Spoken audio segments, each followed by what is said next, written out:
Então, pessoal, tô aqui com a Frontier aqui e tá fazendo um barulhinho quim. E aí eu vi que é isso aqui, ó. Essa bucha aqui que estragou, ó. Tá vendo bem próximo na balança aqui, a bucha da balança.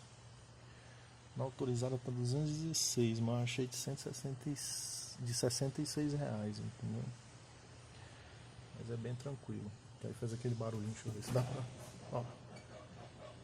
Faz o... Tá? É só trocar ela aí, pronto, para o barulho.